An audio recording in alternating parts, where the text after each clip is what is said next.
One area of the museum where guests can spend quite a lot of time is our 100 Years of Made Men wall. Here on this wall, we highlight people who have been important in organized crime history over the last 100 years, and there's quite a diverse array. Let's focus on a couple rackets we haven't really talked about yet. One man who was very important in the narcotics trafficking in New York was Frank Lucas. Another person from New York, Sister Ping, operated within the human smuggling rackets. John McClellan established the Rackets Committee, and they heard testimony from over 1,500 people connected to organized crime in the United States. Their chief counsel was Robert Kennedy, and he infamously clashed with Teamster Union leader Jimmy Hoffa during the committee hearings. He later assembled a group of 20 prosecutors to continue to investigate Hoffa's connections to the mob. In the last few decades, the federal government has worked hard to crack down on organized crime. Some of the things that have really helped are wiretapping, undercover agents, and informants. One prolific undercover agent is Jack Garcia. Much of Garcia's career was spent as an undercover agent infiltrating the Gambino crime family in New York. And this case talks about some of the objects that he used in his time in the Gambino family. The flip phone and the counterfeit Prada sunglasses were given to him by Capo Greg De Palma. And down here, we can see some of the recording equipment that he used during his undercover stint. We are here in our crime lab, which is one of our 3 experiential galleries here in the museum. And here in the crime lab, we investigate the fields of forensic science that have helped solve crimes over the last about a century.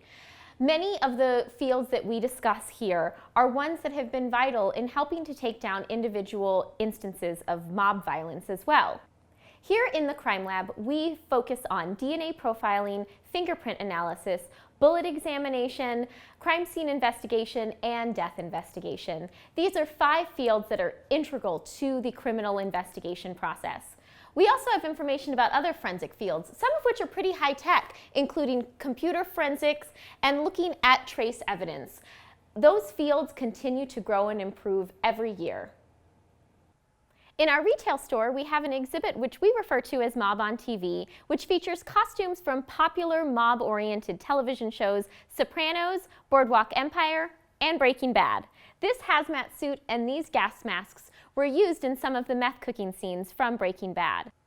So many of our guests talk about a fascination with the fictitious mob stories that they see in Hollywood and on television, and we think it's important to tell those stories as well here in the exhibits of our museum, alongside the real mobsters that we talk about.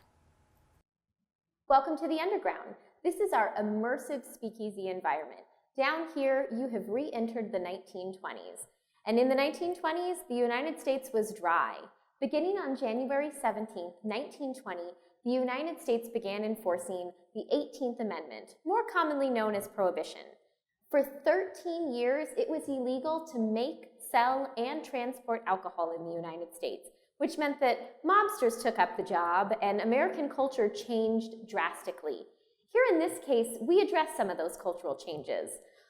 We see a flask, a cane flask, where people would hide their liquor for a night out on the town. We've also got a drunk on a lamppost decanter and a bar top dice game.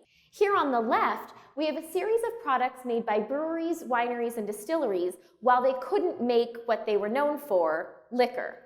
Of all of those objects, my very favorite is this canister of Budweiser frozen eggs. That's right. During Prohibition, Anheuser-Busch made 25 non-alcoholic products, including these huge canisters of frozen eggs. If that doesn't sound appetizing, I don't know what does. I'm standing inside a phone booth that once stood inside of the Four Deuces Saloon in Southside Chicago. When this was in the Four Deuces in the 1920s, this was the headquarters of the Johnny Torrio Al Capone Southside Gang. This is a very recent addition to the museum collection, and it's an exciting opportunity for guests to be able to literally step inside of history. In the underground distillery, we distill our own moonshine right here in this 60-gallon copper still. We call her Virginia Still, after Bugsy Siegel's girlfriend, Virginia Hill, and we use this still to make our very own 100% moonshine, which is a very historic spirit in the United States and very much a part of the Prohibition story.